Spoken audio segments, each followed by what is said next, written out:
beverages, coffee, water, apple juice, and if anyone needs to use the restroom is right through these doors, right here, one door on our right, this brown door, and you'll find several restrooms that way.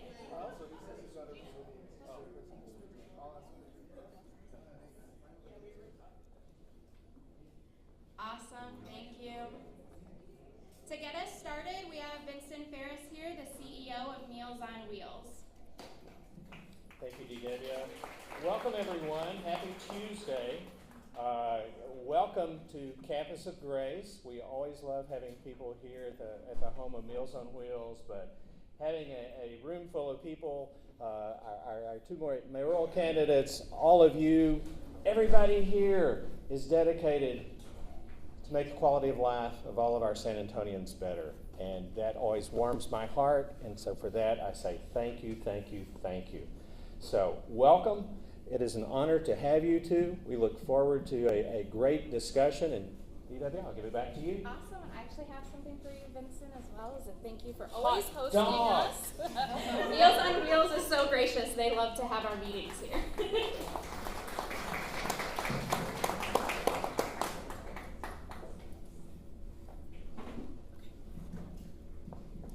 Awesome. Well, good morning, everyone. For those of you who I have not met yet, I'm DW. I'm the Director of Strategic Engagement at Close to Home. I'm really honored to welcome you all here and to have these candidates here as well. This is incredibly exciting for the Alliance to house everyone. On behalf of Close to Home, we're honored to host this forum and grateful to both of our mayoral candidates for their willingness to engage on this critical issue that impacts so many in our community.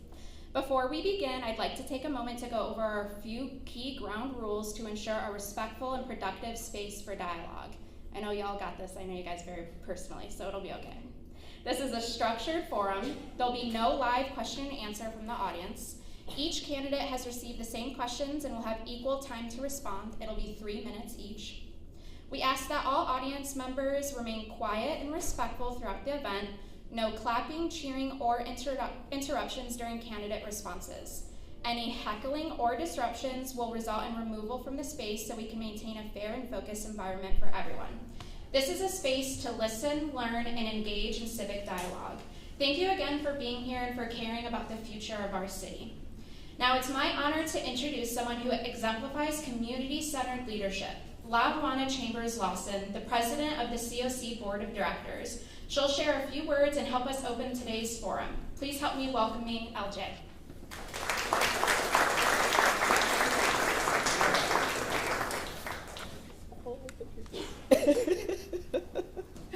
Thank you so much, DW. She is extraordinary, isn't she? Can we give her another round of applause?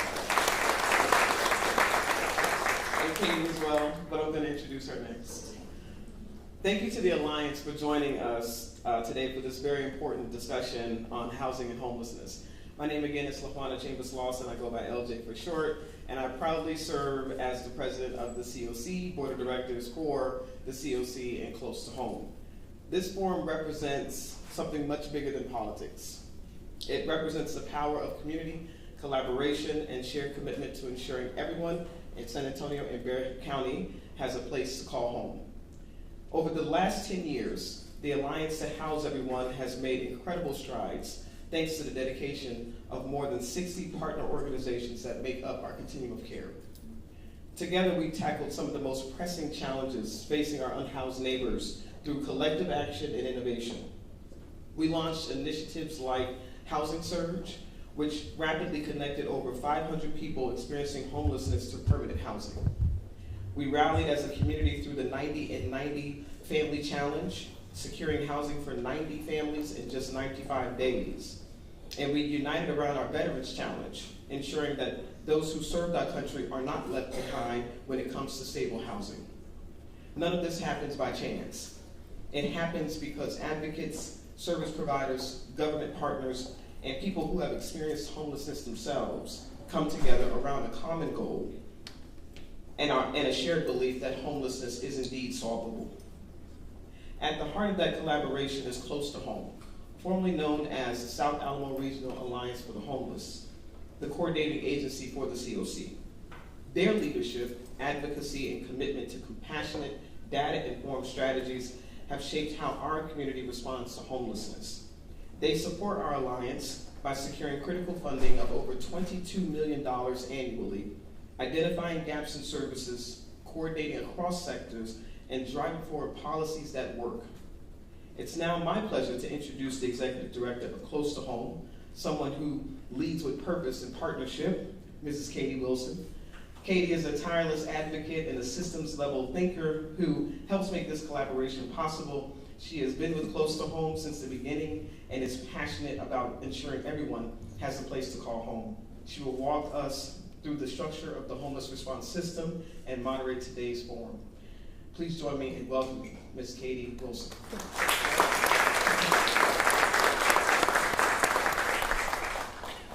Thank you. Good morning, everyone. And this is such an important conversation. We're glad that you're all here. We're pleased to welcome our candidates for mayor as we consider the leadership and vision required to address one of the most pressing challenges facing San Antonio. Before we begin our discussion, I'll offer a brief overview of the role the Alliance to House Everyone plays in aligning strategies and fostering collaboration. Then we'll transition into a series of questions to better understand each candidate's perspective on how to lead our city forward. So first, it's important to understand the difference between Close to Home and the Alliance to House Everyone and how we work together. Close to Home is a nonprofit and serves as the regional coordinating agency for addressing homelessness in San Antonio and Bexar County. The Alliance to House Everyone is our coalition of over 60 different partner agencies who work together to develop our plans, analyze data, and solve problems with structured support from Close to Home. And you can see here a representation of all of our many partners. It takes all of us working together with a solid plan. It takes our village. No one agency can solve homelessness alone. So that means the nonprofit sector, local government, housing authorities, and the private sector. And you can officially join our alliance by visiting closetohomesa.org. So when we're talking today for clarity about addressing homelessness, we're referring to both those residing in shelters, where they have safety, services, and support, as well as individuals who remain unsheltered and are living on our streets. People actively fleeing domestic violence are also considered to be experiencing homelessness. And both groups face significant barriers to stability, and both require targeted, sustained solutions to end their homelessness episode. And when we talk about our homeless response system and how we all have to work together to be effective, that means thinking about prevention. What can we do upstream to keep people from receiving an eviction notice, providing financial assistance, and other strategies for housing stability? We're also talking about crisis response. For those already experiencing homelessness, we work together to provide immediate safety and support through street outreach and emergency shelters. Great. We make sure we meet people where they are with dignity and care. And third, we're working on permanent solutions. And so these can be long-term housing options, whether that's through a housing voucher, an affordable housing unit, supportive housing with ongoing services, or pathways to self-sufficiency. And layered on top of all of this are the unique needs of different populations: veterans, youth aging out of foster care, seniors on fixed incomes, families fleeing domestic violence, individuals with disabilities, chronic health conditions, severe mental illness, just to name a few. And this is why Close to Home and our alliance exist, to bring together many talented and passionate partners to develop plans that strengthen our system and address these comprehensive needs. And so you can read more about our current strategic plan on our website. We have a QR code here for you, and you can see our 8 objectives for this year. And currently, we're in the process now of analyzing the latest data to prepare a comprehensive update on our community's progress addressing homelessness. We'll share these findings along with key recommendations to guide our strategic plan for 2026 at the upcoming State of Homelessness Address on July 21st. And we look forward to partnering with our next mayor to shape and implement this plan together. And so with that, I'd love to get started and introduce our 2 candidates, Gina Ortiz Jones and Rolando Pablos. Thank you both for being here with us today. Yes, let's give them a round of applause. Thank you for seeing that homelessness is such an important issue to our community and for your support by being here to all of our partners. And so for our first question, we'll have 3 minutes to respond, and I'll let you know who's going first. The first question is for Ms. Jones, and that is, how would you ensure San Antonio's response to homelessness is both compassionate and effective? Well, Katie, thank you. Thank you to the entire team here. As I look, I've had conversations with many of you, whether it be Central or Opportunity Home, and I know just how integrated our solution, our approach needs to be here. So thank you for holding this discussion. And frankly, every solution needs to be both compassionate and effective. I also, my personal experience with this issue, one of my earliest memories is sharing a queen-size bed, me, my mom, my grandmother, and my sister, as we were waiting for our Section 8 voucher to be our number to be called. And so I know it's not just the unhoused, it is those that are really on the brink, right, of also potentially being unhoused. And as we are looking at, unfortunately, the very difficult fiscal environment that we are going to enter, this is going to be not only difficult for those that are on the brink, as well as you mentioned, those on fixed income. Our seniors, this bill that just passed through the House, cuts at SNAP, cuts to Medicaid, cuts to Medicare. This is something that we're really gonna have to ensure the city, the county, and our state and federal delegations are working to ensure that we're, as mentioned, being compassionate and effective. I always start with the data. I think the 3 most important questions any leader can ask: why not, and where's the data? For example, when we are looking at how much we are investing in this and how we are or are not moving the needle, that needs to inform, again, what we need to do moving forward. I know our Human Services Department is a critical component to collecting that data and ensuring the entire city understands, how these investments are moving forward. I think it's also really important when we're looking at critical partners in this, for example, Opportunity Home, understanding that much of their funding is federal, but all the wraparound services that can be helpful there to ensure those folks are in fact self-sustaining, that we're supporting those as able. Because if your Opportunity Home, if your goal is for folks to be self-sustaining in 5 years, okay, well, show us the data. Are you self-sustaining in 8 years? Is it taking 3 years? Help us understand what is causing that. Are folks not able to be self-sustaining because they don't have, a GED? Okay, if we can do ready to work, we can do ready to graduate, right? If you're telling me folks can't get to work because they don't have enough childcare, okay, that's why in my first 100 days, I want to see how quickly we might be able to transition some of those recently closed schools to pre-K for SA or childcare. You tell me folks can't be self-sustaining because they can't get to work? Okay, that's a conversation we can drive with VIA to ensure that our public transit is actually supporting our community's objectives and making sure people are self-sustaining. So I think it starts with the data, and I think it starts with leaning into as many collaborations as possible, because again, we're not going to have endless resources, but we certainly have the talent and the commitment to address this, and that's how I would lead on this issue. Thank you. And Mr. Pablos, and I'll point out for both of you, we've got cue cards back here too. Thank you, and good morning to everyone. Obviously, to me, this is a very important issue. But as a leader, it's also important to recognize my limitations. You all are the experts. I am not the expert. Even though I've worked in this space for 15 years, Greg Matula is in the back. He and I worked with Mr. Greekey at the very beginning when we were envisioning Haven for Hope. I sat on the homelessness task force, but you live this every day. So I want to make sure that I get the best advice from the experts, the people who really know. So I want to make sure everybody knows that I'm prepared to announce that I'll create a homelessness czar, create a position of power, a position that allows us to centralize all of the efforts at City Hall, at the mayor's office. Because what's lacking is an individual who actually understands, knows, and can work with each of you to coordinate efforts, and also coordinate funding. Try to go out and get the funding. My work with Haven for Hope has been on the funding side, on the philanthropic side, going out and getting money. And it breaks my heart. Now that New Star left, Haven for Hope is short $2 million.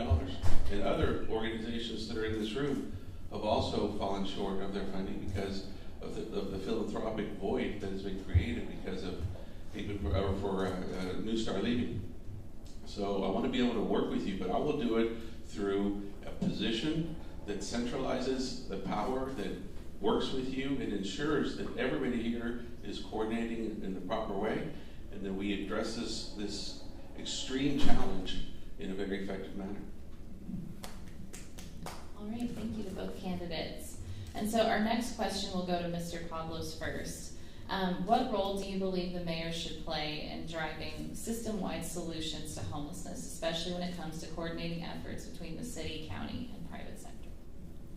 So the reason for creating a homelessness czar is exactly to address this issue, it's coordination. I believe the mayor's role is to convene, to ensure that every organization that is involved has the proper funding, has the proper support from the city, and also from the private sector. As I said earlier, we need to make sure that the private sector is fully on board, that our corporations and our companies are participating, are helping fund. I also want to make sure that the city is funding properly. In my opinion, I don't think, and I'll look at Haven for Hope because that's really what I look at. I don't think Haven is receiving the proper funding.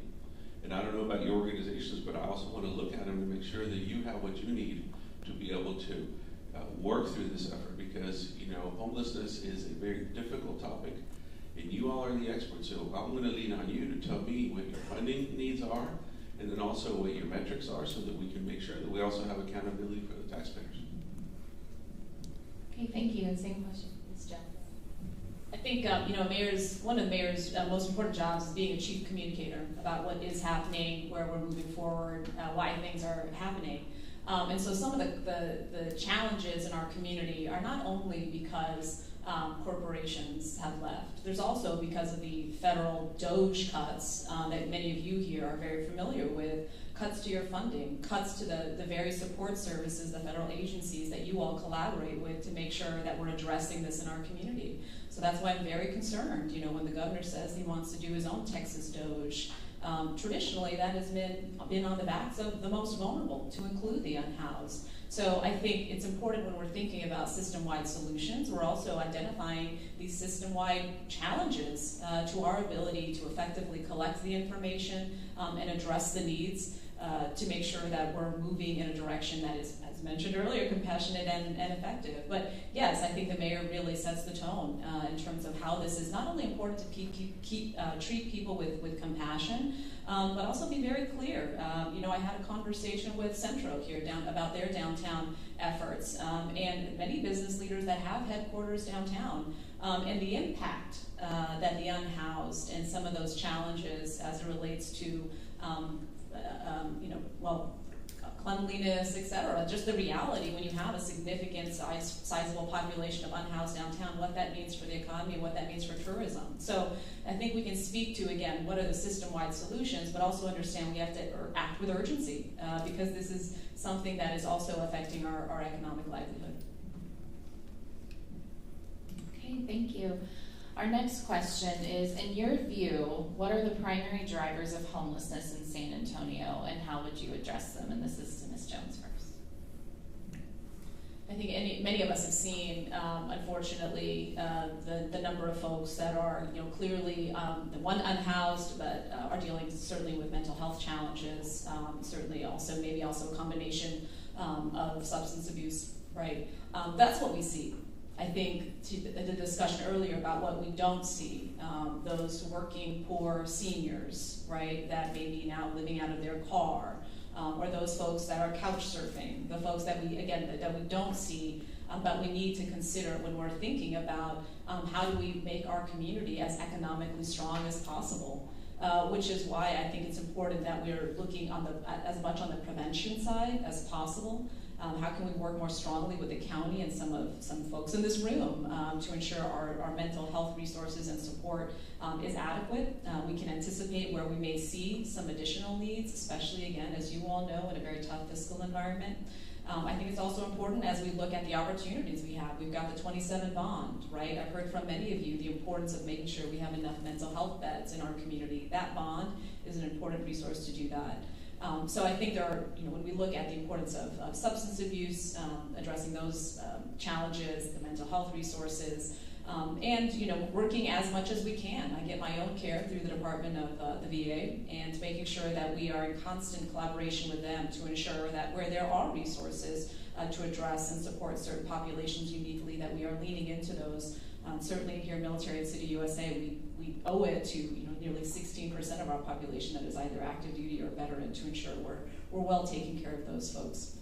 So those, I think, are some of the drivers of it, and my emphasis would really be on the prevention, but also looking at some of those investments that we have on the horizon, and explaining again to voters, to folks that say, hey, if you don't like homelessness, this is what that investment is going to look like in our community, and this is a bill we can't afford to not pay. Thank you. Mr. Pablos? Well, I'm well aware that part of the drivers are not just mental health and substance abuse. I think we need to be able to talk about the other issues. But the root cause, I think, is poverty. And I'm very concerned about poverty in San Antonio. We've had 18% poverty for the last 60 years. So poverty is the root condition that drives homelessness, that drives crime, all these problems that we have today. So we also have to address the poverty issue. And I've laid out my plan for doing so. But look, when we look at the root causes of homelessness, we have to talk about incarcerated parents. We have to talk about domestic violence. Those things that also add to the burden. We have to be able to work with the individuals to prevent these situations. So prevention is very important. But going back to the poverty issue, we have to address that in tandem. Because I believe that if we successfully begin the process of eradicating poverty through aggressive job creation, through quality education and fiscal responsibility, I think we'll get there. But that also opens the door for working with everybody in this room, all of the organizations that are involved, and making sure that we prevent and we address. So I'm ready to work with each of you, and that's why I'm going to appoint one individual who's going to work with everyone and coordinate everybody's efforts and funding. Okay, thank you to both of you. So our next question is related to funding. With many nonprofits facing funding uncertainties that could impact housing and homelessness services, what is the mayor's role in protecting and advocating for federal and state resources? And so this will go to you first. Sure, look, being afraid of these Doge cuts that Gina's talking about, look, it's happening, we just have to deal with it. And the best way to deal with it is to be present in Austin and in Washington, to work in leveraging our relationships to fight for those funds that are rightly ours. We have to have a good relationship with our governor, with our senators, with the White House. Irrespective of what you think of them, we have to work with them. Because you know what? The other mayors in Texas, Austin, Dallas, Houston, etc., they have excellent relationships. And they're working right now at the Capitol. They're walking the halls of the Capitol today, working to get those funds. So we need a mayor who can actually go do that, not only in Austin, but also in Washington. And I have those relationships. We have to be able to fight all of those other cities, not just in Texas, but all over the country that are trying to get those same funds. So I will advocate, I will camp out in Austin and in Washington to make sure that we have a representative up there who's actually making a case for San Antonio, and I will be that person. Thank you, Mr. So Rolando will often talk about the importance of his relationships and how he'll get stuff done. But you just heard him say, on these Doge cuts, we just got to deal with it. No, we do not. In fact, actually, we need to be a vocal advocate for how those cuts are impacting our community and will impact our community if they have the same sledgehammer approach to support services as is seen at the federal level. And that's the difference. I mean, we can talk about this issue. This really fundamentally comes down to who's going to have the courage to look at the data, collect the data, and then speak truth to power. This isn't just about bringing good jobs here. You've got to make sure that people have a living wage. That's why I'm proudly endorsed by unions, folks that are helping teachers, communication workers, etc. And so this, Rolando will talk about poverty all day long. You know what contributes to poverty? Bad deals. And so when he says, hey, I don't know how in any way this potential new Spurs arena is going to benefit our community. However, he's ready to sign us up to pay for 50% of the new arena. I want to make sure our community gets a good deal because as we're talking about here, we have an unhoused challenge. We have a poverty challenge that is only getting worse. And so it's important that we have somebody leading our city that is going to make sure everybody in our community is well led, not just pay lip service to these issues, and not just say, no, we're just going to deal with it when they want to attack the most vulnerable in our community. Okay, thank you. Our next question is, as mayor, how would you address the role stigma plays in shaping our city's homelessness response? And what would you do to foster a more informed and solutions-oriented community? And this will go to you first, Mr. Well, I think we've got to start with, where do we want to go?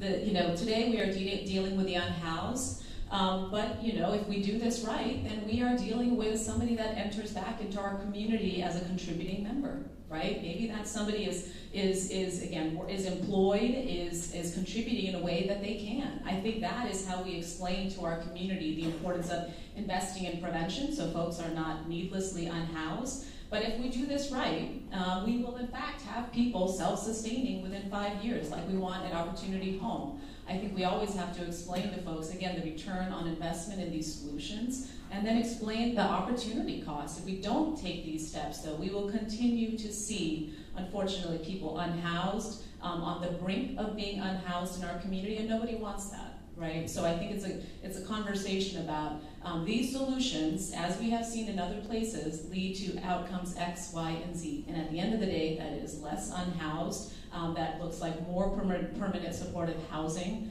and it looks like more folks coming back into our community ready to contribute. That's what we want, and we can get there. And I think, again, this is a conversation we have with folks as the data shows where we are and are not having progress and the importance of making these investments. Thank you. Mr. Pablos.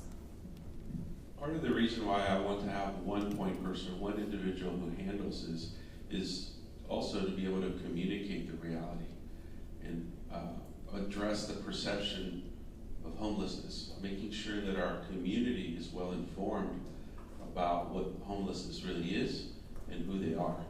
Because right now, we're in a position where we're scapegoating the homeless, we're vilifying them, people think that they're all criminals. So we have a perception problem that we have to address. And so a solid and robust communications plan that educates the entire community about this issue, I think, is going to be very important. And we have to be able to lay it out carefully with your input, getting an understanding of what you're hearing on the ground so that we can shape that communications plan and not only communicate to this community, but also outside of this community so people see what it is that we're trying to do. We already have centers of excellence like this one where we are today addressing this. So we also have to tout all of the efforts that we have, making sure people understand the work we are doing and the results that we're providing. Thank you. And so all of the questions that you've heard today came from feedback from our alliance partners. We'll give both candidates a chance to share some final thoughts, and then we'll have a little bit of time that if you have questions, thank you all for being here today. You're welcome to spend some time with them for a few minutes. And so let's go ahead and share any final thoughts that you have for the Alliance today, and we'll start with Mr. Pablos first. Thank you, and thank you for being here. Look, this is a top issue for our community. Anyone you ask, you'll see that homelessness is a top issue, whether it's businesses, whether it's folks outside of the business community. But I think it's something that we have to, once and for all, address from the mayor's office in a very centralized and professional way. We have to be able to have attention put on this and have an individual who can help cut through the red tape. We need that assistance. We need that centralized processing ombudsman to be able to work with each of you, and then also with the individuals suffering from homelessness. We have to be able to look at exactly what they need. And I've talked about looking at a customized approach, almost looking at each individual to see what their needs are. We need psychiatric beds. There's no doubt about it. And we've been talking for Cahaven. There's already a place there where we can do that. We're just going to need to find the funding. And I intend to leverage my relationships both in government and in business to be able to find that funding so we can have the resources that we need. Even if we're going to have anticipated cuts, we need to be able to supplement it through philanthropy, and I'm ready to do that. My website is pablosformayor.com, and I'd like to ask for your vote. I want to work with you, and I want to help continue to address this issue in an effective manner that benefits the entire community. Thank you. Thank you, Mr. Well, let me say thank you to many of you that provide such an important service in our community. I mean, Meals on Wheels, you deliver these meals and you look into people's eyes and you know that that is maybe the only meal that they have that day as they're trying to ration these things. And I know you are also probably engaging with folks that are asking you, hey, I heard on the news that they're gonna cut SNAP or they're gonna do like Social Security, like what's happening? So I want to thank you as you all are trying to ease and comfort our community with some of this needless suffering. So thank you for what you do. Look, it's important when you look at somebody's record in public service, what they've done. I have spent my entire career in public service, uplifting folks and making sure that we are making smart investments. That's what I did as the Undersecretary of the Air Force. I've also always been informed by my own lived experience. Again, being that young kind of 5-year-old, 6-year-old, if I can remember my age, and understanding just the insecurity of that housing at the time, and understanding though that if you have a leader that is prioritizing secure, safe housing in our community, folks can go to work, kids can go to school, less stressed, etc. So this is an opportunity to make sure we have a leader committed to our entire city. I'll be a mayor for all and work with you to address this issue. So please vote for me, GinaOrtizJones.com, and look forward to working with you. Well, thank you. Can we give a round of applause to both of our candidates?